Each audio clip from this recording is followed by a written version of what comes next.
त्रिगुणातीत विदारक परितो देहि सुभक्तिम्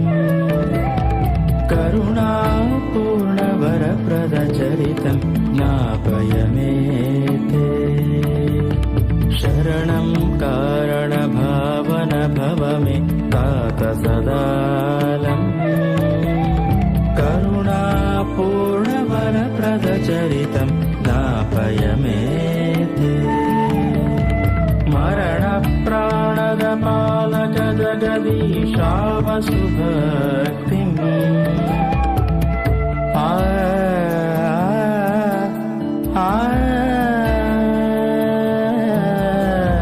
मरण प्राणद पालक जगदीशावसुभक्तिम्